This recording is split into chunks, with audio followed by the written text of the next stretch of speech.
De acuerdo. Entonces, corresponde continuar con el estudio de Mateo y ya nos habíamos quedado en el capítulo 17, en el versículo 21, ¿no? Has dicho, por terminar este pasaje de cuando el Señor libera a un lunático, ¿se acuerdan que habíamos estado hablando? Y pues nada más quedaba por comentar el último versículo, o los dos últimos versículos, ¿no? Entonces, acordémonos que básicamente el tema era la educación en el Señor es lo que finalmente trae la libertad que acá se está asegurando, que en este caso estaba relacionado mucho con el concepto de sanidad, ¿no? De sanidad y que esta persona tenía alguna afectación que posiblemente o seguramente sería alguna afectación en alguna parte de su cerebro, ¿sí? Con alguna trastorno de epilepsia, alguna cosa por el estilo. Y pues el Señor Jesús actúa en ese sentido, ¿sí? Y vale la pena decirlo, ¿sí? Vale la pena decirlo que estos casos, como se dijo la anterior semana, pero vale la pena también repetirlo, estos casos en principio no hay que tenerles miedo, tampoco hay que hiperespiritualizarles todo, ¿no? Sino que es precisamente lo que dice el Señor aquí. Estos casos hay que tratarlos con mucha fidelidad, es decir, con mucha educación, con educación de esa que no nos mueve. Sí, que sea lo que sea que se manifieste, pues responderemos según la palabra nos indique y que cada caso es diferente y tal, y no hace falta montar espectáculos para enfrentarse, digamos, a estos casos, ¿no es cierto? Entonces, habíamos visto precisamente que en el versículo 20 de Mateo 17 decía, ¿no? Porque, bueno, antes le había preguntado a los discípulos por qué nosotros no pudimos, ¿no? ¿Por qué nosotros no pudimos? Y la respuesta del Señor le dice, por vuestra poca fidelidad, ¿no? Por vuestra fidelidad escasa.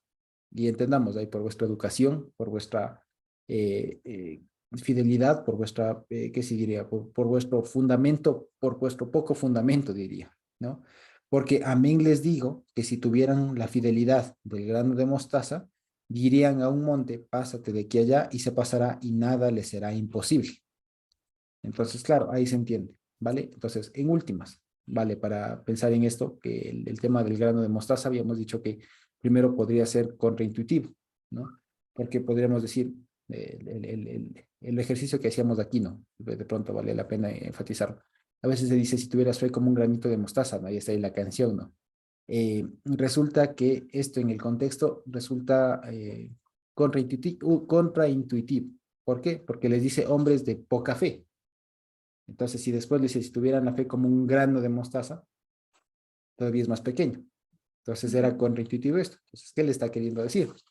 Obviamente no le está diciendo tengan una fe tan chiquita, ¿qué tal? Porque le está diciendo precisamente que no tienen fe, que tienen poca fe. Entonces, ¿cómo les puede decir después tengan la fe precisamente pequeña? Entonces, algo no cuadra por ahí, ¿no es cierto? Entonces, lo que habíamos visto es que hay que verlo en el sentido no literal, ¿no? Porque si lo vemos literal, fracasamos. Porque primero diríamos, pues, que un grano de mostaza puede tener fidelidad. Segundo, ¿cómo es que literalmente un monte se puede pasar a otro lado? ¿No? ¿Y cuál es el límite de aquello? Porque si después lo entendemos literalmente esto de que nada os será imposible, no faltará el que intente volar, ¿no? Entonces, hay que entenderlo en el contexto. Y lo que está entendiéndose en el contexto es que precisamente les hace falta fidelidad, les hace falta educación, les hace falta fundamento para que aún con algo pequeño, pero bien fundamentado, se puede hacer bastante. Y fíjense ustedes, de alguna manera esto es muy importante, porque también a veces este pequeño pasaje de, si tuvieran la fidelidad de un grano de mostaza, ¿eso qué quiere decir? Si aún lo poco que tienen estuviera súper cimentado, súper bien fundamentado, es suficiente para derribarse un monte, en el sentido de que imagínense, a ver, si imaginamos, si reemplazamos ahí las palabras, fe por educación, por fundamento, ¿no es cierto? Entonces, si el fundamento nuestro es firme, pero es pequeño, o sea, es pequeño, pero es firme, eso es suficiente para derribar algún monte. Ahora, el monte sería, como normalmente se suele representar en la escritura, por una doctrina, una filosofía, alguna fuente de autoridad. Y si ustedes se dan cuenta, lo hemos visto a través de nuestras propias vidas, creo que puedo afirmar, en el sentido de que nosotros, sin necesidad de tener montañas de conocimiento, haber ido a tantos institutos, tantos cursos, tantos títulos y tantas cosas, tenemos en realidad, y si nos ponemos a pensar cuantitativamente de cuánto nosotros hemos estudiado de la Biblia, nosotros acá como comunidad y de pronto cada uno individualmente, no es un montón, ¿no es cierto? no es un montón. Y de hecho, incluso algunos hermanos y demás que estudian llaman la atención cuán poco se sabe, ¿no? Y no en un sentido malo, sino más bien en el sentido de decir cuán poquito nosotros sabemos, y con eso poquito hemos hecho un montón, o sea, hemos avanzado muchísimo, y eso es a lo que se refiere. Entonces, no hace falta pretender tener una montaña de conocimiento, una biblioteca en la cabeza como para recién pretender hacer algo las cosas. Es todo lo contrario. Con algo pequeño, pero bien cimentado, es suficiente para mover una montaña. Y es lo que más o menos hemos estado intentando hacer. Y fíjense, y solo por decirles, no sé si ustedes conocen, pero hay cuántos comentarios no hay de Mateo, cuántos comentarios bíblicos, no bíblicos y todo más hay de solo de Mateo. O sea, no les digo ya del Nuevo Testamento, que no sé qué, que no sé cuánto. Solo de Mateo, cuántos comentarios bíblicos, cuántas traducciones no hay, cuántas exégesis, cuántas interpretaciones, comentarios, comentario del comentario, comparativas de explicaciones, mapas didácticos. ¿Cuánto no hay?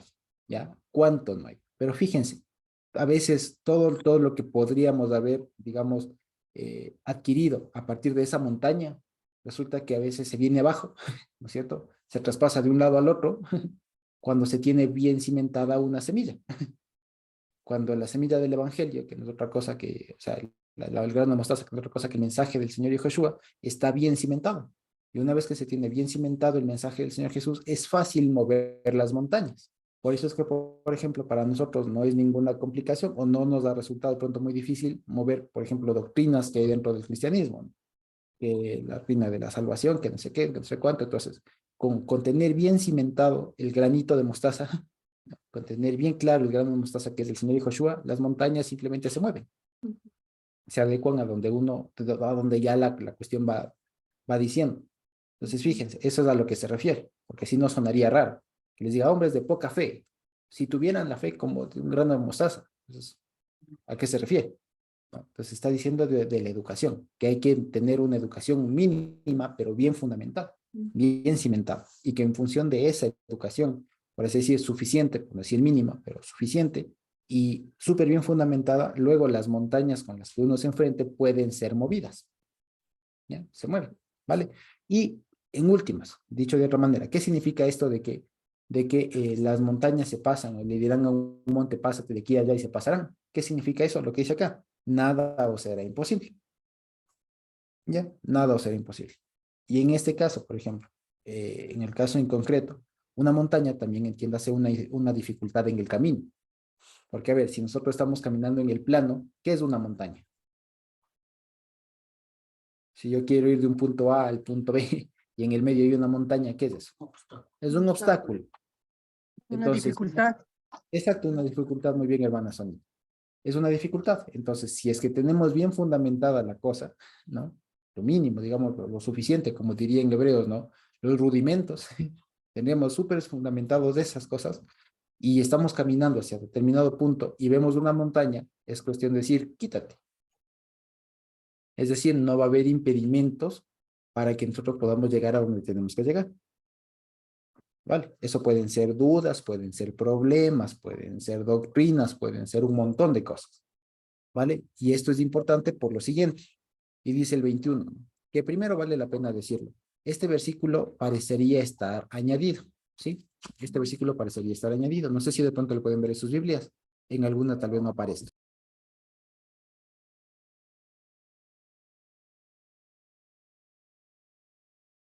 Sí, de pronto por ahí le tienen. ¿Alguna Biblia de pronto que tenga alguna notita o algo así? ¿No? De pronto alguien por ahí, como para verificar. ¿No? ¿Nadie por ahí? Sí, el 21. Suele ponerle un recorchetes o con alguna notita al pie. ¿No le tienen? Sí, aquí hay el 21 y una línea así. Ya, algo de significado. En todo caso, yo acá tengo una Biblia y también la revisé con el texto en griego y resulta que ese versículo de pero este género, o sea, todo el 21 está añadido. O sea, no aparece siempre, ¿sí? No aparece siempre. Ahora, vale la pena decir lo siguiente. Resulta que cuando vemos este mismo pasaje en su paralelo en Marcos, resulta que sí aparece la misma frase y en ese sí aparece. nada más que no aparece la parte de y ayuno. Es decir, en Marcos solamente dice, pero este género no sale sino con oración. O sea, no oración y ayuno, sino solo oración. En Marcos, pero en Mateo ese versículo parece estar omitido. ¿Ya? En todo caso, suponiendo que sí esté, ¿vale? Sí esté. Bueno, más bien dicho, la salida fácil para no complicarnos es decir que no está, que no aparece ahí. ¿Sí? Que el versículo no aparece, es la salida fácil. Y con eso no nos... ¿Sí? Ahí no aparece, ok. Entonces ahí está, tenemos una versión en la que no aparece, porque en realidad así parecería, ¿no? Hay otras, digamos, familia de pergaminos, de rollos, de textos antiguos, en los que sí aparece, pero no en todos. Ahora, digamos, esa sería la respuesta fácil, ¿no? La respuesta fácil es decir, bueno, este versículo no aparece y no me meto con el tema de este género sale con, ¿no? Pero haciendo caso a lo que está en Marcos y que en Marcos sí sale al menos la primera parte, no nos podemos hacer los locos. Eso no significa que en Mateo no salga, ¿no? O sea, en Mateo de que no sale, no sale. Pero considerando que en Marcos sí aparece, hay que entenderlo o por lo menos saber cómo se puede apreciar esta parte. Vale, entonces fíjense ustedes, aquí estamos hablando de una persona del caso, de una persona que tiene afectaciones neurológicas, por decirlo menos, ¿vale? Y ya sabemos que no hay que atribuirle, y que la Biblia mismo nos ha ido enseñando, el Evangelio de según Mateo nos ha ido enseñando, que no hay que atribuirle a todo, cosa que no entendamos, un aspecto necesariamente espiritual del enemigo, de cosas por el estilo. Porque no siempre, hay casos en los que sí, pero no siempre. Y por eso es que nos hace, y por eso es que el Señor les dice, hace falta educación, ¿sí? Para no atribuir o para no catalogar o ya simplemente decir una misma cosa de un evento porque se parece. No siempre, no siempre. Siempre cada cosa tiene sus particularidades. Habrá casos en los que sí hay una injerencia más directa del enemigo, habrá otras en las que no. Entonces, por eso acá nos cuenta que siempre cuando hay algún evento de estos, habrá que preguntarnos qué mismo pasó. Vale, ¿qué mismo pasó? Y cuando el Señor dice este género, o sea, esta familia, dice en realidad, esta familia, entiendas, este tipo, ¿no? Este tipo, este conjunto de afecciones, no sale, y literalmente ese sí, no sale, sino con ayuno y oración, con oración y ayuno. Entonces, ahí, si nosotros recordamos todo lo que significa oración y ayuno, resulta que incluso, suponiendo que este versículo haya aparecido, que no, pero suponiendo que sí, tiene toda la razón, tiene todo el sentido. En realidad no viene mal. El asunto es que no hay que entender ayuno y oración oración y ayuno como normalmente se entiende. Porque la gente entiende que oración y ayuno es lo que normalmente se suele hacer. Y por eso se han armado tal vez inconscientemente los espectáculos, ¿no? El tema de que le ponen a la persona al centro, le hacen pasar adelante y a darse de enfrentamientos verbales ahí con la persona en cuestión, ¿no? Entonces, nada que ver. Cuando entendemos en oración, hay que saber que oración, como lo hemos visto, tiene en últimas, digamos, en el fondo, tiene un aspecto muy reflexivo, ¿sí? Muy reflexivo en el sentido como normalmente se sabe, la idea detrás de oración está el verbo juzgar en el sentido de dirimir, ¿vale? En el sentido de dirimir, de distinguir, de diferenciar. Eso es lo que está en el fondo, por eso es que es juzgar. Un juicio es eso, es una diferenciación, ¿ya? Entonces está en el fondo la idea de juzgar en ese sentido. Y cuando se habla de hacer tefilá del verbo leitpalel, ¿vale? En hebreo, de ahí viene la palabra tefilá, que traducen como oración. No es lo que nosotros hoy conocemos como un rezo, porque vale la pena decirlo. Si es que un judío lee aquí, esto sale con tefilá, seguramente un judío actual dirá en qué parte del Sidur o en dónde, cuál es la oración para los exorcismos. Porque los judíos tienen oraciones para todo. ¿Ya? Entonces, tienen rezos y tienen un libro de rezos, que eso es el Sidur, básicamente. ¿Sí? Es un libro de rezos para el Shabbat, día de rezos para, o sea, rezos para iniciar el día, para finalizar el día, para comer, para dormir, para todo. ¿Ya? Para cuando se casan, para cuando se quedan viudos, para cuando alguien nace, para cuando alguien muere. O sea, tienen rezos para todo. ¿Ya? Y eso le llaman hacer tefila. Sí, eso es oración. Por eso ustedes habrán visto que el pueblo judío no es que ora así de decir Señor, como nosotros, sino que tienen siempre en la mano un librito. Y habrán visto que con el librito están ahí dándolo. Ya, ese librito por lo general suele ser el Sidur, y ahí está el conjunto de oraciones. Ya, entonces, ¿Por qué digo todo esto? Que puede ser que no diga nada, pero que tal vez me fui del tema, pero no. Hay que entenderle cómo es la oración. La oración no es un rezo, eso es lo que quiere decir. No es una frase aprendida. Entonces, por eso les decía, si un judío leyera esto, hacer tefila, me preguntaría, ¿cuál oro en esos casos? ¿Cuál repito en esos casos? Y no se refiere a eso. Y si en cambio le preguntamos a un hermano cristiano en general, en cambio será todo lo contrario. ¿Cierto? Pensará que es de decir, no guiarse, no dejarse, digamos, dirigir por un guión, por así decirlo, sino lo que le vaya espontáneamente saliendo, ¿no es cierto? Y seguirá fluyendo en ese sentido. Entonces eso por lo general se piensa que es oración. Y en este caso no es ni lo uno ni lo otro. ¿Sí? No es ni lo uno ni lo otro. ¿Vale? ¿Por qué? Porque, por ejemplo, oración, si bien puede ser un acto muy espontáneo, sin guión, sin texto base, ¿no es cierto? También puede surgir a partir de un salmo. Muchos salmos son una tefilá, por ejemplo. Muchas partes de la Biblia, de pasajes del Evangelio, de la Biblia en general, son oraciones, como nosotros les decimos. Son tefilás, son tefilot. Vale, entonces lo que quiero decir con todo esto es que cuando dice esta familia, es decir, este tipo de males, digamos, que le hacen perder la conciencia a las personas y que les causan daño, ¿no? Y que la familia ya no sabe qué hacer y que incluso no hay una solución, ¿no es cierto? Sale solo con oración, sale solo con tefilá. Eso significa un buen trabajo de introspección, es lo que quiero decir. Primero de la persona que va a intervenir ahí, porque uno de los, a veces de las fallas que suele pasar en esas intervenciones es que la persona mismo tiene alguna cosa por ahí por oculto y se arma el quilombo, como suelen decir los argentinos, ¿no? Se arma un lío ahí. Entonces, primero es que el que vaya a intervenir en eso esté tranquilo, ¿no es cierto? Haya hecho tefilá y entrado en juicio, esté en paz con el Señor y vaya ahí. Y la otra es que se puede intervenir por la persona. Porque hay que comprender una cosa, cuando la persona está aquí, se debe entender que la persona no tiene control sobre su vida.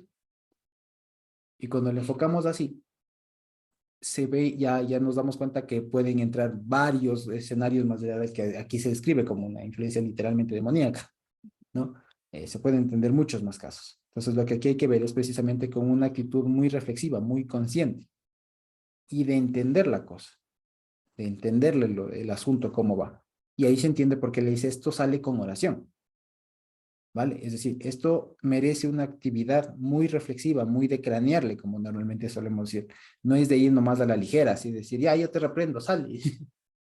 Hay que ir muy pensante, ¿sí? Hay que ir de una manera muy cauta, muy reflexiva, muy consciente, si se quiere, ¿vale? Y suponiendo en Marcos, por ejemplo, no sale la palabra y ayuno, pero suponiendo que saliera, acordémonos, y esto no riñe con lo que dice en Isaías 58, ¿ustedes se acuerdan? ¿Qué dice ahí del verdadero ayuno? ¿Se acuerdan ustedes qué es el verdadero ayuno ahí que dice? ¿Se acuerdan ustedes? ¿Qué más? Leamos. Isaías 58, ¿no? La parte del verdadero ayuno. ¿Sí?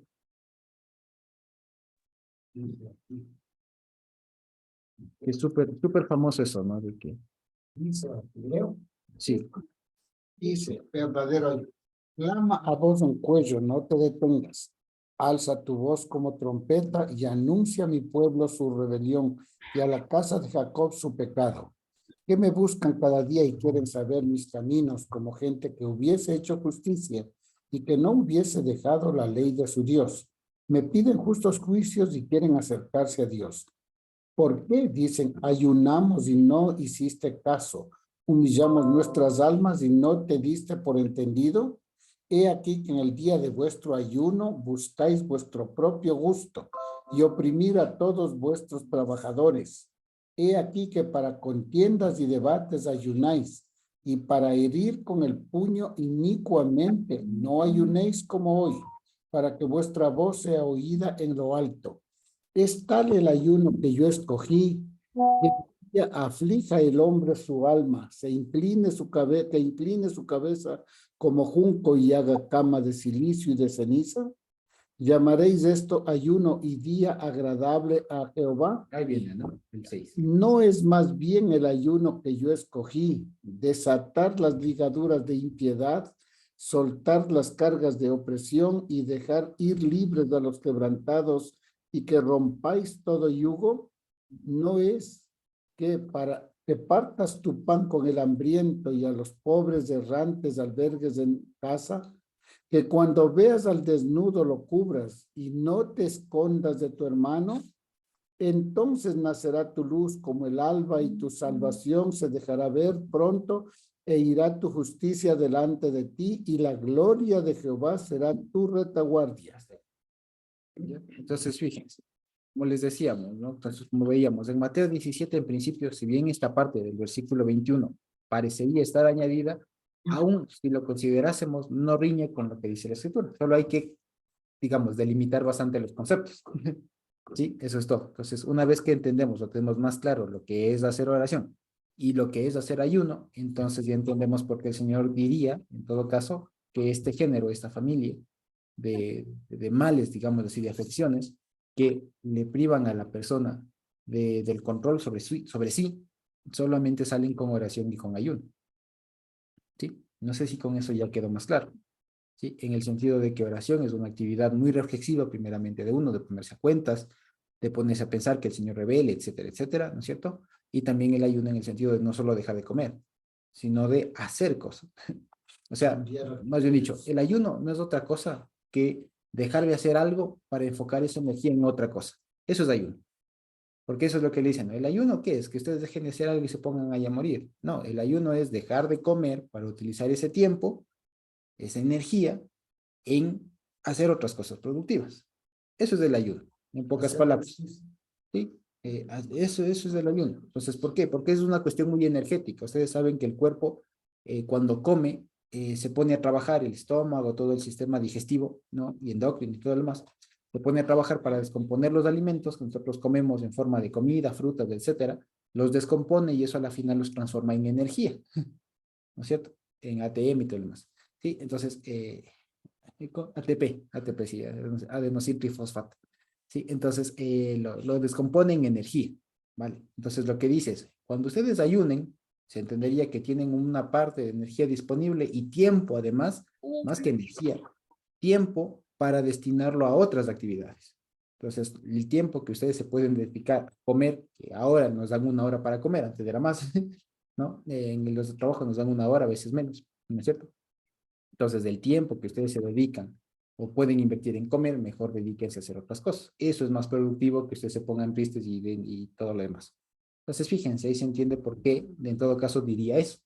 Como les digo, a veces no es tanto decir, como les decía, el camino fácil hubiera sido decir, no aparece el versículo y ya, ahí queda. No, pero creo que sí valía la pena hacer estas precisiones, más que nada como para tener al menos un parámetro. Cuando ya lleguemos de este mismo pasaje en Marcos, seguramente fluir un poco más, ¿sí? Entonces, nada más por ello. Entonces, el resumen de todo esto de Mateo 17, del 14 al 21, o 20, si no consideramos el 21, es precisamente decir que hace falta precisamente fidelidad. Hace falta fidelidad, en el sentido no solo de meterle ganas y estar segurísimo, ¿no? Estar convencido de las cosas, sino estar bien instruido en las cosas, bien firme, bien fundamentado. Y que una vez que uno está bien fundamentado, aun cuando se presente un obstáculo en el camino, pues uno sabrá eliminar ese obstáculo del camino. ¿Sí? Básicamente eso. Vale. Entonces, no sé si hasta ahí hay preguntas, hay comentarios, y si no, podemos continuar un poquito más, y si Dios permite, ahora sí terminar el capítulo 17. Sí, Carmita. Me gustaría que reflexionáramos justo en el verso que acabo de poner. Estamos viendo el versículo 17, 21 y 22, ¿no? Pero este es Mateo 21, 22. O sea, puede parecer que es lo mismo, pero está en otro lado. Y me pareció bonito porque, o sea, ahí dice, pues que estamos hablando de la oración y estamos hablando de tener bien fundamentada la educación del Señor, ¿no? La fidelidad. Y este verso une las dos cosas. Y justamente también sale en un contexto de lo mismo que está hablando acá, ¿no? Pero explica cómo es la oración que va a dar fruto. Todo lo que pidieres en oración, exhibiendo fidelidad, lo recibiréis. Es lo que tú has dicho, pero como que está condensado en este versículo. Entonces me pareció fantástico verlo así, ¿no? O sea, exhibir fidelidad va a implicar que ande dentro de los parámetros de la Torá, considere los testimonios de la Torá, eh, confíe en las promesas de Dios y pues haga los procedimientos de justicia que están allí instruidos, ¿no? Entonces, todo lo que pidieres en oración, pero en este contexto, lo vas a recibir.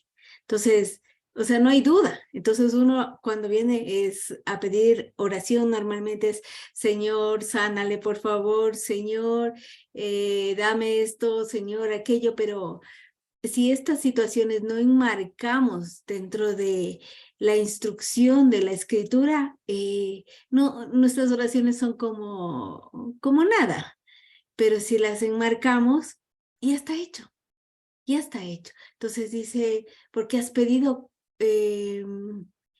bueno, no para tus propios deleites, pero has pedido bien, has pedido conforme está escrito. Entonces ya está hecho, ¿no? Entonces, quizás para tener en cuenta qué es de la sustancia de esa oración que va a manifestar una respuesta adecuada y qué es lo que has estado diciendo ahorita. Eso nada más. Vale, gracias, Camila. Sí vale la pena eso, ¿no? Y gracias, Camila, por hacerlo, por hacer el énfasis, digamos, en que es verdad, la oración no es solamente pedir, ¿no? Sino como habíamos visto, ¿se acuerdan en Santiago? Que piden y no reciben porque piden mal para las propias concupiscencias. Entonces es pedir dentro de los límites de la Torah, dentro de los límites de la educación. Y ahí se va, digamos, revelando todos estos asuntos que son importantes en cada digamos, evento de estos, ¿sí? Que es muy importante.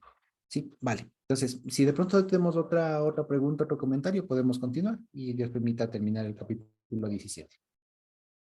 ¿Sí? Entonces, ¿tenemos por ahí de pronto alguna otra pregunta de esta parte? No, creo que no. Ok. Entonces, podemos continuar. El versículo 22 de Mateo 17 dice, ¿no? Estando ellos en Galilea, Jesús les dijo, el Hijo del Hombre será entregado en manos de hombres y le matarán, pero al tercer día resucitará. Y ellos se entristecieron en gran manera. Entonces, fíjense ustedes, este capítulo va terminando por casi como comenzó. ¿Se acuerdan ustedes que cuando el Señor Jesús al inicio les había dicho de la levadura de los fariseos y por ahí antes de, digamos, más dicho, como terminó el 16, como terminó el 16, que precisamente el Señor comienza a decir, yo tengo que morir y voy a ser ultrajado y todo lo demás, y Pedro le dice el tema de no, pobrecito de ti, ten pena y todo lo demás que habíamos visto. Entonces, fíjense, después de haber hecho todo esto y después de la transfiguración, ya no intervinieron.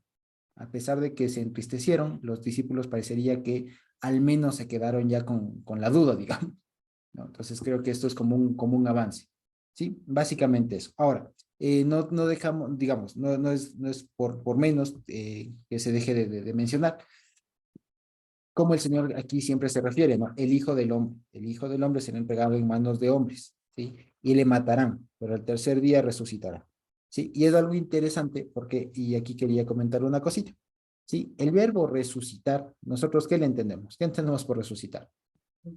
Volver una vez a lo que pasa cuando alguien está muerto y revive, ¿no es cierto? Pero resulta que ni en hebreo ni en griego hay la idea esa. No hay un verbo que se traduzca como resucitar. ¿Saben qué verbo se utiliza y qué idea se utiliza? ¿Ustedes se acuerdan de lo que nomás recién leímos de la hija de Jairo? ¿Qué le dice? Levántate, el talita cumi, ¿no? Talita cum. Entonces, levántate. Y ahí está el verbo cum, ¿no? Que es levantarse, ¿no? Como de la canción esta de Isaías, de cumi ori, levántate y resplandece, ¿no? Entonces, levántate. Y aquí está interesante porque, como les digo, la idea de resucitar no hay. O sea, no existe esto de volver de los muertos, o sea, de los muertos, tal. Sino está la idea de dormirse y levantarse. Por eso es que la niña, la hija de Jairo, estaba dormida. Y dice, no, no está muerta. Voy a ir a despertarle.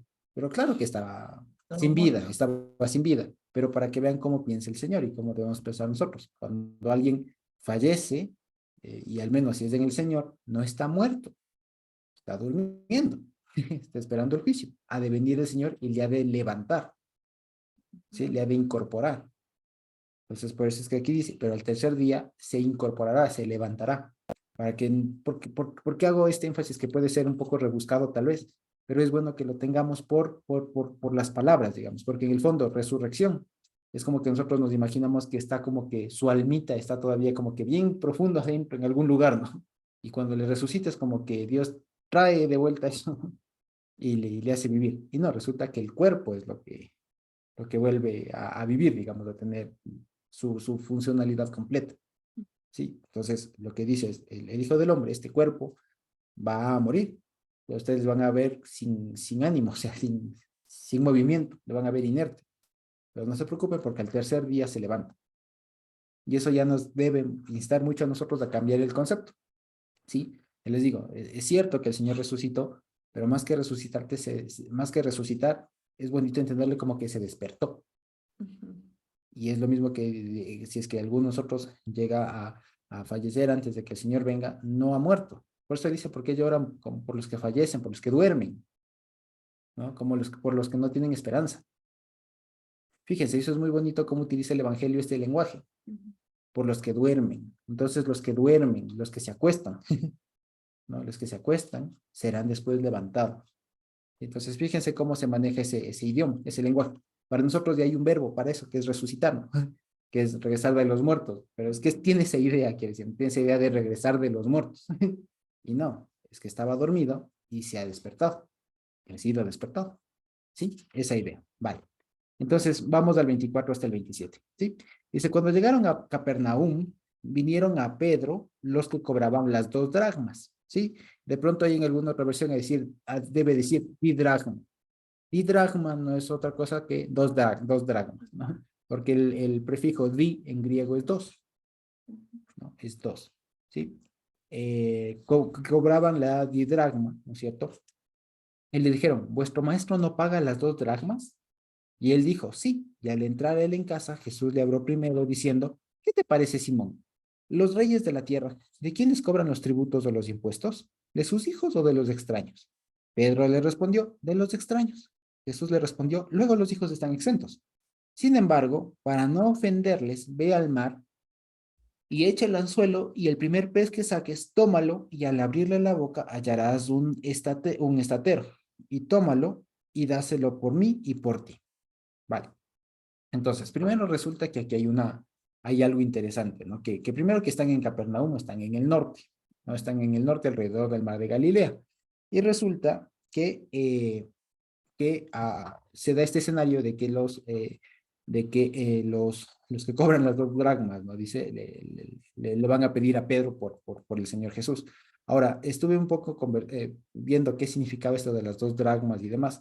Resulta que la respuesta más sencilla que hay es que era una contribución que parecería que se extrae del propio texto, ¿no? Era una contribución que se pagaba por el uso del templo. Sí, que se daba por el uso del templo. Pero me suena raro porque aquí están en Capernaum, ¿sí? Donde no hay templo, donde no hay sinagoga, lo más dicho, donde hay sinagoga y tal. Entonces, en realidad no lo tengo muy claro, digamos, esto de las 2 dracmas, por qué en realidad se cobraba. Sí, en realidad es bastante misterioso. Como les digo, la mayoría de gente lo que dice es, eso era una contribución que tenían que hacer todos al año por uso del templo. Pero suena raro porque aquí no están en el templo, sí están en el norte. Entonces, más allá de eso, de pronto cuando leamos un siguiente evangelio, tal vez lo podamos ver con más claridad, pero lo que sí no es tanto el énfasis de este relato, no está tanto en el tema del cobro, sino del por qué el Señor Jesús termina pagando. ¿Ya? Y esto nos debe ayudar mucho porque ahora, en nuestros tiempos, hay muchas contribuciones que uno hace pecuniarias de plata, ¿no? Hay muchas cosas que uno paga, digamos, cuyo fin puede no ser legítimo y cuyo origen incluso puede no ser legítimo o ser por lo menos provechoso, e incluso puede ser muy cuestionable. Y aquí el Señor Jesús nos da una lección muy, muy profunda, muy profunda. Aquí, supongamos, o lo que se entiende, es que los que en todo caso estaban autorizados para cobrar este dinero, eran gente que estaban autorizados para hacerlo, o sea, no era cualquier aparecido. ¿Sí? Era gente que estaba autorizada para cobrar esta plata. para cobrar este dinero, ¿vale? Y fíjense el razonamiento que le hace primero el Señor. No, primero que le cogen a Pedro, ¿no? Le dicen, tu maestro no paga. Entonces, lo primero es que por lo general no van a la autoridad que es, le mandan al otro, ¿no? Entonces, bueno, Pedro le dice, y antes de que el Señor, imagínense, Pedro entra a la casa y le diría, bueno, Señor, ¿cómo te digo que nos hacen, que nos están pidiendo plata para pagar? Toca pagar, ¿no? Entonces el Señor le anticipa y le dice, ¿qué te parece, Simón? ¿No? ¿Qué te parece, Simeón? Y acuérdense que es Simeón. ¿Qué te parece, Simeón? Los reyes de la tierra, ¿de quiénes cobran tributos o los impuestos? ¿De los hijos o de los extraños? ¿Ya? Y esto para nosotros nos debe sonar un poco extraño, porque en principio todo ciudadano de nuestro país, de nuestra realidad, paga impuestos. Por eso ustedes verán que aun cuando vamos a hacer las compras en el supermercado o en la tienda o en lo que sea, suele ver el tema de más IVA o más de alguna otra cosa, ¿no? O incluso si de pronto alguno tuvo la oportunidad de comprar un auto o una casa o de recibir una herencia, alguna cosa por el estilo, tiene que pagar impuestos. El impuesto a la renta y un montón de cosas más, ¿no? Si tienen negocios, si tienen alguna cosa, también se tiene que pagar impuestos al Estado. ¿Ya? Pero resulta que eso para nosotros en nuestra situación actual es normal que los propios ciudadanos, más dicho, todo habitante de un país pague impuestos por moverse, por comer, por respirar, por lo que sea. Ya les digo, si ustedes tienen un carro, tienen que pagar el impuesto al rodaje, el impuesto a la contaminación, el impuesto verde, no sé qué. Si ustedes compran una casa, el impuesto a la transferencia. Si ustedes compran una ropa, el IVA. Si ustedes compran cualquier cosa, ahí están los impuestos, ¿no? El Estado está ahí. Entonces pagan los naturales y los extranjeros. Para nosotros no es nuevo, digamos. Pero en la época no. En la época los tributos, los impuestos, se cobraban a los extranjeros, como bien lo dice aquí. Acuérdense ahí el caso de los Gabaonitas, ¿se acuerdan ustedes? ¿Se acuerdan ustedes de Josué, de los Gabaonitas? ¿Ustedes se acuerdan? Que fue ese pueblo que se hizo pasar como extranjero y todo lo demás para que no les conquisten, pero cuando se enteraron y como les dieron la palabra de que no les iban a conquistar, lo que hicieron fue hacerles tributarios, ponerles impuestos, ¿no? Entonces, fíjense, esa idea viene desde antes, porque en los imperios antiguos la costumbre no era cobrar impuestos a su gente. De hecho, que un rey, que un monarca, que un dirigente político cobre impuestos a su gente era muy mal visto, porque se cobraba solo impuestos a los extranjeros, como un símbolo de sujeción, porque es una cosa muy importante y que de pronto para nosotros es algo tan natural como pagar el IVA, ¿no? Incluso hasta nos facilitan los cálculos porque dicen nuestros precios ya incluyen IVA. Entonces resulta una cosa, los impuestos son una metida de mano en la propiedad de cada uno de nosotros. Entonces, cuando el Estado, cuando la autoridad mete la mano en la propiedad de otra persona, o sea, se inmiscuye en la propiedad de otra persona, es muy fuerte. Y en la época, el único que podía meterse en la propiedad, más dicho, la única razón para meterse en la propiedad o con la propiedad de otros era si es que eran extranjeros o si es que eran esclavos, porque no tenían propiedad, tenían menos derechos que los naturales. ¿Sí se entiende? ¿Sí? Entonces, esa era la razón. Por eso es que aquí el Señor Jesús le hace este razonamiento, que parecería muy, digamos, podríamos haberlo pasado por alto, pero vale la pena hacerle esa reflexión, porque no es la misma realidad que nosotros vivimos. Nosotros pagamos impuestos por default, digamos, por defecto. Pero aquí le dice, ¿qué te parece, Simón? Los reyes de la tierra, ¿de quiénes cobran los tributos o los impuestos? ¿De los hijos o de los extraños? Pedro respondió, de los extraños. Jesús le dijo, entonces los hijos están exentos. Entonces, fíjense, claro, y ese es el razonamiento y sería una razón muy fuerte. Lo que quiero decir aquí, ¿qué estaría diciendo el Señor? ¿Deberíamos o no deberíamos pagarles? No deberíamos. No deberíamos pagarles. Fíjense ustedes, lo que el Señor Jesús le está haciendo pensar al discípulo Pedro es decir, legalmente, o sea, técnicamente, ¿deberíamos pagar o no? No deberíamos pagar, porque somos hijos, nos están tratando como extraños, se están metiendo con algo que no tienen que meterse. Pero aquí viene un asunto, que hay un principio que se llama de respeto a la autoridad. Y aquí está, y dice, sin embargo, ¿para qué dice? En nuestras Biblias ponen para no ofenderle en el 27, ¿no es cierto? ¿Pueden verlo de pronto en alguna otra versión cómo le ponen? 27 dice, sí. Para que no hagamos tropezar. ¿Puedes leerlo de nuevo, por favor? Pero para que no los hagamos tropezar. Hasta ahí más. Para que no les hagamos tropezar. De pronto alguien por ahí tiene alguna otra versión que diga algo diferente. En la Reina Valera dice para no ofenderles, en esa otra versión dice para que no les hagamos tropezar. De pronto por Para ahí, no escandalizarlos, dice. para no escandalizarles. Otra Ok, vez, en el 27. dice así. Sin embargo, para no escandalizar, dice. Para no escandalizar. Dice también de amistad. 27, 22. Y más para no escandalizarlos igual. Para no escandalizarlos. Ok. De pronto por ahí alguno de ustedes tiene alguna otra versión que diga algo distinto, que no sea ofenderlos o escandalizarles. O por ahí ya sí me encontraste. No, dice escandalizar. Escandalizar mismo. Sí, de pronto por ahí, creo que de pronto hermana Lord o Jimé suelen manejar otra versión, de pronto le tienen. Tal vez por ahí, ¿no? No, pues bueno, ok. Entonces, esto hay que primero hacer una reflexión aquí. O sea, hay que ponerse a pensar, quiero decir. Digamos, sin embargo, ¿no? Para que sus cobradores no se enojen. No se enojen, claro, le interpreta para no escandalizarles, para no ofenderles. Ahora, hay que detenerse un momento y considerarlo esto. Así que veamos. Dice, sin embargo, para no ofenderles, ve al mar y bueno, a la final dice, en último, lo que está diciendo es, para no ofenderles, paguemos. Entonces, una pregunta, ¿cómo es eso de para no ofenderles? Es que se van a ofender así cuando dicen, "Ah, no pagaron". Alguna cosa así, ¿no? ¿Sí? Para no darles lugar. Para no darles lugar, como para no darles motivo de que hablen, se pueden entender por ese lado. Para no darles papaya. Para no darles papaya, como dicen por ahí, ¿no? En la costa y en Colombia dicen para no darles papaya, para no darles ocasión, para no darles motivos. Pero bueno, pero ¿será eso como para que no se ofendan, para que no se escandalicen?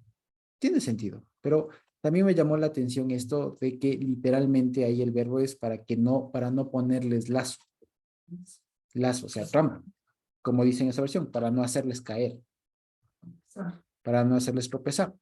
Entonces, fíjense ustedes, y esto me llamó mucho la atención porque tiene mucho que ver con un tema de, como les digo, este respeto a la autoridad vigente.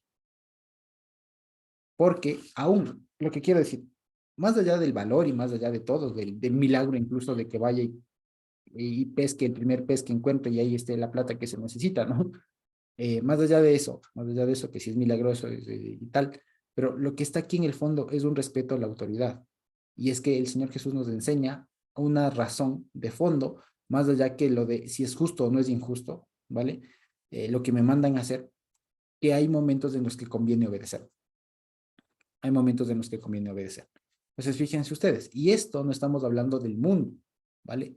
Estamos hablando del mundo. Y esto les digo por qué. Porque, por ejemplo, hace no mucho tiempo, cuando recién estaban en elecciones en Estados Unidos, por ejemplo, no sé si ustedes escucharon, pero resulta que, no me acuerdo ya ni el candidato, creo que el que ganó, eh, promovía pues una cultura de libre aborto y todo lo demás, cosas que son bastante cuestionables desde el punto de vista bíblico. Entonces, salió un grupo de predicadores y demás metiéndose en el ámbito político y el argumento que daban es este: no voten por este candidato porque ustedes van a pagar impuestos y con los impuestos el Estado va a utilizar esa plata para facilitar los abortos y un montón de cosas más. Y ese era el argumento. Así que fíjense ustedes. Ese discurso, y que lo decían incluso con contextos bíblicos y todo lo demás, ¿no? Pero ese es un argumento que tiene razón. O sea, en el fondo, tiene razón. Es injusto, digamos, que uno contribuya para ese tipo de cosas, ¿no? Es injusto. Pero resulta que se les olvidó y a veces se pasa por alto digamos, este otro argumento que el Señor da aquí de respeto o de consideración a la autoridad actual. Fíjense ustedes que esto es una cosa muy, digamos, muy interesante de saber manejar, ¿vale? Y en último caso, lo que está diciendo aquí el Señor es, vean, por plata no se hagan lío. Cuando sea de pagar algo, no se preocupen, Dios provee, ¿sí? ¿Por qué? Porque a veces además de dicho, hay que saber distinguir muy bien sobre qué se está hablando, ¿sí? ¿Sobre qué se está hablando acá? Acá se está hablando sobre el servicio al templo, sobre no, están pidiendo plata. Están pidiendo plata. Entonces, si me están pidiendo plata, es cierto, lo que diré aquí, es cierto que no deberían pedir. Eso es injusto.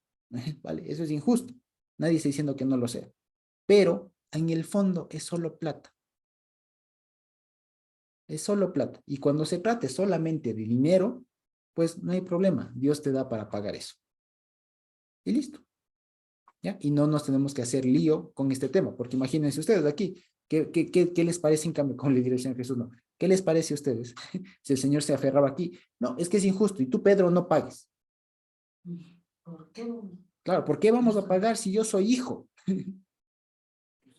Claro, se hacía un lío y era un lío que a primera vista parecería, digamos, justo, ¿no? Parecería plausible, lógico, decir cierto, ¿no? Pero en el fondo no. En el fondo era más perjudicial, porque hay una cosa que hay que saber balancear. A veces los defectos es lo que no se calcula con las decisiones que uno toma, porque los defectos en principio era una causa justa, pero los defectos iban a ser más perjudiciales si se amparaban en el que es que yo soy hijo y los hijos están exentos de tributos, por lo tanto no pago porque soy hijo. Vayan a cobrarles a los extranjeros. Entonces, los defectos de eso hubieran sido más perjudiciales que el simple hecho de decir, tenga. Y ya, fíjense ustedes. Además que con el tema de dinero, no es sano preguntarse, ¿y qué harán con mi plata? ¿Y qué harán con la plata? ¿Qué harán? O sea, esas cosas, en últimas, dado que se trata únicamente de dinero, eso es como el florón, de mis manos ya pasó. ¿Sí? Y eso nos cuesta un poco a nosotros porque como les digo, se están metiendo con la propiedad. Es como les digo, es en el fondo preguntarse qué van a hacer con algo que era mío. Y eso es algo legítimo preguntarse. Pero hay ciertas ocasiones, ciertos momentos como estos, en los que básicamente se trata solamente de plata, ¿vale? Que no trasciende más allá, en los que el Señor diría, no te hagas lío, es cierto que es injusto, pero tú más provecho ganas pagando que no pagando, que haciéndote loco. Sea que les pongas lazo, o sea que se escandalicen, que se ofendan, que se enojen, lo que sea, pero para evitarte esos disgustos, mejor coge y paga. Si no tienes, no te preocupes, por último no te pesca y verás que te sale. ¿Sí? Y esto es algo muy, muy importante. Porque, y por eso, y con eso conectaría el siguiente capítulo, que va a comenzar con la pregunta esta de quién es mayor, y habla de la parábola del niño, y de la parábola de la hoja perdida, y todo lo demás, que en realidad es la misma parábola, dicha de diferentes formas. El texto de todo eso, el tema general de todo lo demás es quién es mayor. Sí, es quién es mayor, quién tiene mayor autoridad, quién tiene más vínculo, digamos, ¿sí? Así que antes de darle el paso a Carmita, eso es lo que quería, digamos, profundizar acá. Hay ocasiones cuando básicamente se trata de bienes, de plata en general, no hay que hacernos lío y en general hay que ser deferentes con eso, hay que ser respetuosos. Me piden pagar, pago y ya. No hay que hacernos mucho lío. Sí, Carmita.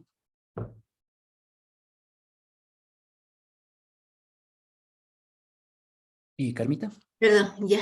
Ah, sí. ¿Sabes qué? Quisiera ver si podemos revisar Mateo 5:29, donde aparece justamente esta palabra que estamos viendo ahorita de no pongas tropiezo, no hagas caer. Déjame ver, Mateo 5:29. Dice, si tu ojo derecho te es ocasión de pecar, que dice, arráncalo y échalo de ti. Esa palabra arráncalo es justamente ¿cómo es? Escandalice o escandalizomai. Entonces, es la misma palabra. Entonces, ¿cómo le aplicaríamos? Si tu ojo derecho te es ocasión de caer, aquí le traducen esta palabra, arráncalo y échalo de ti. Arráncalo. Um, ¿cómo? No me está coincidiendo los conceptos con lo que estamos viendo ahorita, ¿no? A ver, y si aquí le ponemos, no le hagas caer, ¿no? Y échalo de ti. Si tu ojo derecho te es ocasión de pecar, no le hagas caer, pero no hagas caer a ti. Creo que la palabra no es No la de hagas, sino la de caer, creo. ah, Creo que la palabra no es la de sácalo, sino la es la ocasión de caer. claro, Creo. claro. Ah, O no, sea, no, no. ocasión de pecar, dice. Creo que es ese, sí, en lugar de pecar creo que es caer y creo que es esa la que se corresponde. A ver, deja ver. Creo que- Si tu ojo derecho, ajá, causa tropiezo. Tienes razón. Te causa tropiezo, te hace caer. Exacto, Sí, es eso. sí. Échale y pues lánzala de ti. Ah, está muy bien. Ahí está muy bien. Sí, sí. Sí, sí, sí. Entonces, Exacto. claro. Ya, gracias, Josuecito. Sí, sí, gracias, Carmita. Sí, y precisamente esa era la duda que tenía yo también al inicio, porque, claro, porque el ofenderles se entiende, pero cuando le entendemos literalmente, el tema de para no hacerles caer, para no tenderles lazo, para no ponerles trampa, es bastante curiosa. Todavía no lo logré entender, digamos, pero en el contexto se entiende que se puede hacer como que para no, eh, más que nada para no generarse uno problemas, exacto, para no desafiarles, para no generarse uno problemas, porque ese es el asunto detrás de todo. Cuando a uno le piden plata, vean, hay que pagar. O sea, es como el tema de cuando nos roban. O sea, hay uno siente que vale más cuando nos asaltan y ahora que Dios nos guarde todo eso, pero si alguna vez Dios nos guarde, pero sí, es lo que siempre se recomienda, ¿no? En casos de robo y todo lo demás, vea, déjese robar, porque más vale que estemos íntegros antes que estemos con los aparatos y todo eso. Si les contase nomás un caso que tuve que recién ver en mi trabajo, que era un chico muy, muy triste, porque se había comprado un celular, uno de estos iPhones, los más caros, hace un par de años, y estaba caminando por la calle en la costa y le han visto unos amigos del ajeno, unos ladrones, y claro, le aproximan con pistola. El chico se intenta defenderse, se resiste y claro, le disparan y termina muerto y el celular intacto. Entonces ahí es cuando uno dice, claro, o sea, cuando es cuestión de plata, vea, suelte, suelte, porque más provecho hay en soltar este tipo de cosas materiales que hay otras cosas. Y es lo que el Señor precisamente nos enseña aquí a balancear y a escoger sabiamente, que cuando nos pidan plata, nos pidan ese tipo de cosas que son materiales, digamos, es mejor no pelear, no pelear, a pesar, incluso, y esto es algo fuerte, digamos, a pesar de que en realidad sea injusto, a pesar de que sea injusto, en estos casos es mejor balancear qué vale más, qué vale más, que me quiten a mí un poco de mi propiedad o estar tranquilamente, qué vale más. O de pronto tener problemas, quedar mal visto. Exacto, tener, Porque hay veces sí nos ha pasado, sí nos ha pasado que a veces, inclusive en las mismas iglesias, a veces piden contribuciones que uno sabe que no están correctas o que no van a ser usadas en la forma correcta. Entonces, si si se pone, no, es que esto no es así, y uno se pone ahí, como quien dice, a hacer valer el derecho de uno, ¿no? Entonces uno va a quedar mal visto y de pronto ya puede ser motivo de discordia, de problema y de todo. Entonces es mejor, y listo, de tal manera que todo sea por la paz. Exacto. Sea por la paz, por el bienestar de los hermanos y todos los en donde estemos, ¿no? Así es en una cooperativa, así es en una asociación, a veces uno no está de acuerdo en lo que están pidiendo, pero ya para no estarse ahí ganando enemigos, ni propiciando quizá con eso una discordia, un problema, mejor tome y ya. exacto. Entonces eso es lo que nos enseña, digamos, a nosotros a ser desprendidos en todo sentido con lo que, entre comillas, tenemos, especialmente la plata. Y aún más cuando estas contribuciones, digamos, porque sí, a la final a veces son impuestos, ¿no? Que se hace dentro del ámbito de la fe, digamos, ¿no? Que todavía es lo más digamos, complicado todavía, ¿no? Que ha habido casos, se podría decir, pero aún en esos hay que decir, bueno, ¿qué vale más? Dar un par de dólares, un par de dinero o algo de dinero o estarme haciendo mala sangre a quedar mal o alguna cosa así. Más valen otras cosas que lo poco que digamos eh, que me puedan exigir que pague. ¿Sí? Así que básicamente eso era. Y en últimas, lo que está diciendo es que, digamos, el corolario, el resumen de todo de este pasaje del 24 al 27 es en este mundo también hay autoridades que aunque pidan y hagan cosas que no sean justas, que no sean correctas, que no sean legítimas incluso, pues en algunos casos hay o nosotros tenemos que aprender a saber cuándo hacer caso a pesar de que sea injusto, ¿sí? Y no hay que aferrarse mucho a las formas, ¿sí? Como les decía, estos hermanos hace tiempo, cuando eran las elecciones en Estados Unidos, movían mucho eso con ese argumento que parecía la primera parte de lo que aquí le dice el Señor, ¿no? ¿Es justo o no es injusto? Sí, sí es injusto, pero ¿qué vale más? O sea, ¿qué vale más? En últimas, ¿vale? ¿Qué vale más? Sí, ¿qué vale más? Que te pongas ahí de terco, digamos, de firme, ¿no? De decir, no, no pago, no pago, es que es injusto. ¿Dónde en la Biblia dice? Alguna cosa así. O a decir, ya, está bien. Sé que es injusto, pero venga, ya, pagados, ya. Ahí queda, para evitar un montón de cosas. Exacto. Entonces, con todo eso, el Señor nos enseña a ser muy, muy prudentes, muy sabios y muy conscientes de la realidad, ¿vale? Para no aferrarnos en las cosas. Y esto es lo que a veces nosotros como cristianos, digamos, a veces caemos en esas cosas que son como muy cándidas, muy inocentes, que a veces nos dejamos guiar solo por lo que no es justo, es que es bíblico, no es bíblico, y a veces nos quedamos en eso y a veces no se ve más allá, ¿no? Y a veces resulta que conviene a veces, a pesar de que es injusto, soltar eso por los defectos que produce, ¿sí? Y nada más de eso, digamos, ¿sí? Entonces creo que con eso, y como les decía, el asunto aquí en últimas está hablando de autoridad, de quién es mayor, de quién es menor, y como aquí quedaría la duda, entonces, ¿cómo Jesús se sujetó a una autoridad del mundo, a una autoridad de acá? Pues es que es en donde le pone, ¿no? Porque cualquiera diría, pero si entonces si el Señor Jesús avaló un pago injusto, entonces ¿en qué situación le pone?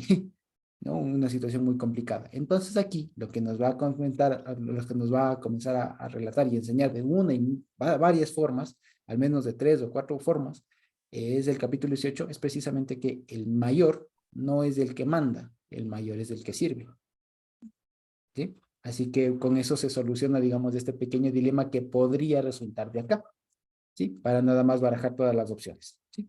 Entonces, quizá no sé si hasta ahí tenemos preguntas, comentarios, y si no, podríamos ir terminando. ¿Tenemos alguna pregunta, comentario de aquí, de esta última parte del capítulo 17 de Mateo? ¿Sí? ¿Tenemos alguna pregunta, comentario por ahí?